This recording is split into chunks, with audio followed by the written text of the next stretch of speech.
existe en otros lugares. Sí. O sea, por ejemplo, las de menos de 300,000 habitantes, que es Coajimalpa, Magdalena, Contreras y Milpalta, pues tendrán 11, ¿no?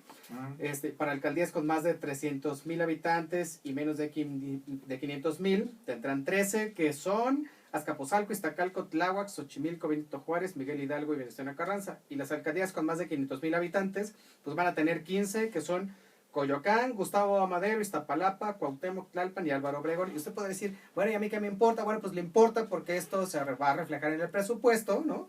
Porque hay que pagarle a un montón de gente, ¿no? Y ya se le paga. Y bajo un esquema, ¿no? Que tú dices, o sea, bien lo comentas, ¿no? Que ya está, ya no sirve, ya no funciona.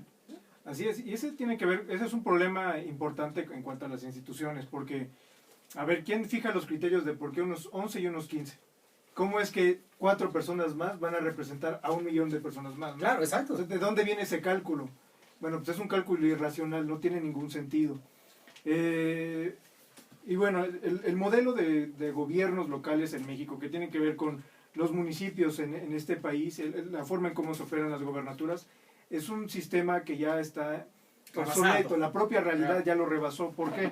Porque en lugar de abrirse hacia las necesidades de la población, se cierra a las necesidades de las cúpulas, de los terratenientes, de los grandes empresarios, de las burocracias enquistadas, que no van a permitir que se prime el derecho de la ciudadanía, y van a permitir en su lugar que el derecho del capital o del derecho de los grandes potentados se establezca.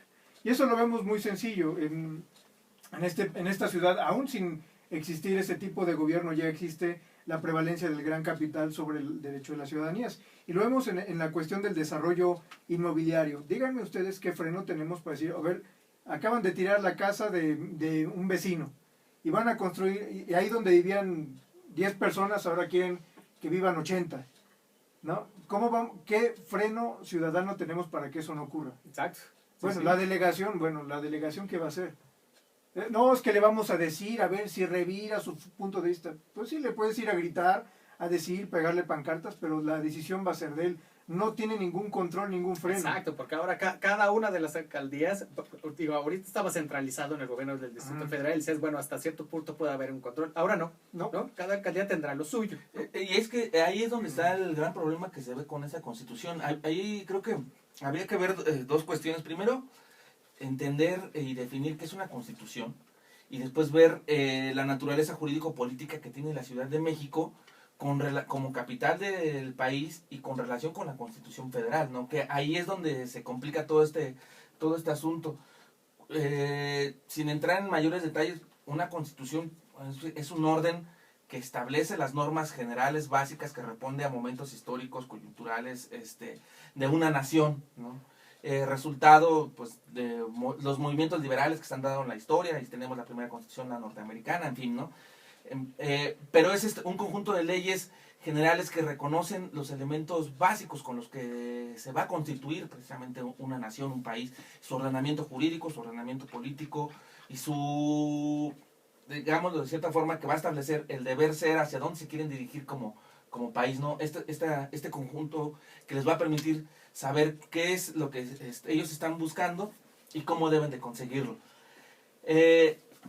En este sentido, esta constitución que se establece aquí, o que se quiere establecer aquí en la Ciudad de México, muchos han dicho, no va a tener esta naturaleza, porque la misma está supeditada a lo que está estableciendo la Constitución Federal, claro, en varios artículos.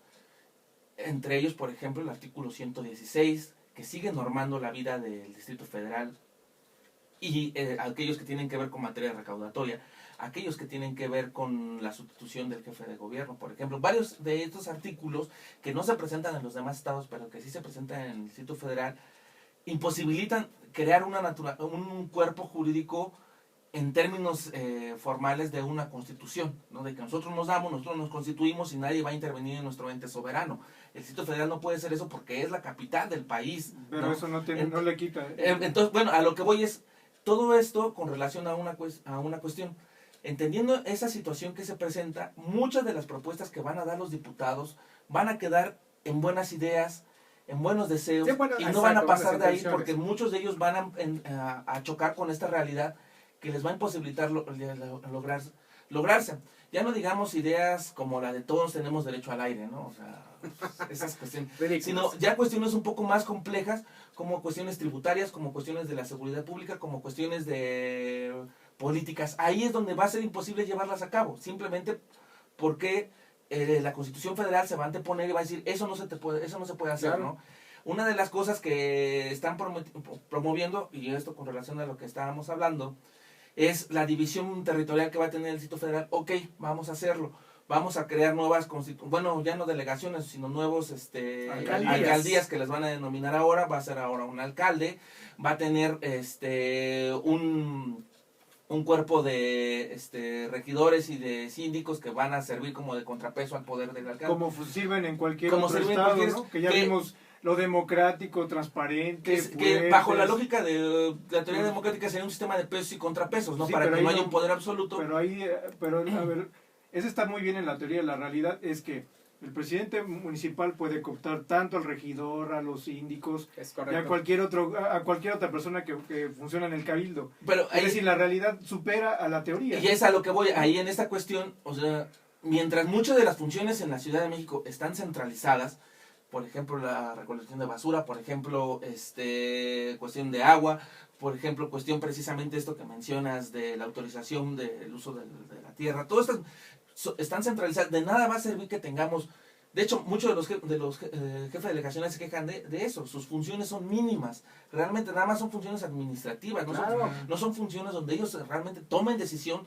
sobre el espacio público que ellos están gobernando. Además, la Ciudad de México es una entidad muy chica, ¿no? O sea, como territorialmente somos muy chicos. Todos estamos conurbados, ¿no? O sea, no es como ir a un estadio y dices, bueno, lo separa un pedacito de carretera, etcétera. No, aquí todo está pegado. Eso va a crear un problema. Y en esta lógica, pues que muchas de estas funciones centralizadas, mientras no se cambien, no se modifiquen, así podamos tener alcaldes, 200 o 300 delegaciones, dividimos si quieren por colonia, podamos tener todo un cuerpo de síndicos, de regidores, todos podemos tener toda esta administración que efectivamente va a ser muy costosa, pero de nada va a servir porque van a seguir siendo figuras decorativas que no van a tener estas funciones reales que se supondría deberían de cumplir. Ese es el gran problema, uno de los grandes problemas que ellos van a tener.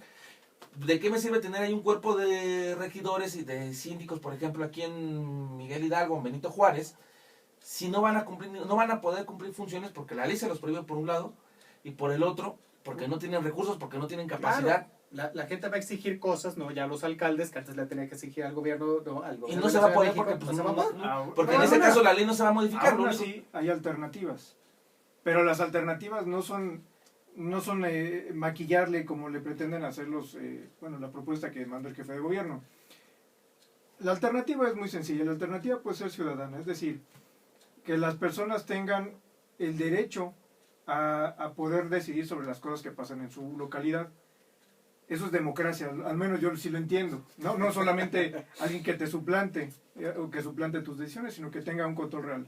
¿Cómo se haría? Bueno, para eso podría haber una asamblea, ya sea barrial o una asamblea delegacional o de la alcaldía, donde se decidan las políticas públicas que se tengan que hacer, agua, luz, no sé qué, aumentar impuestos, reducir impuestos, pero que lo decida la propia gente.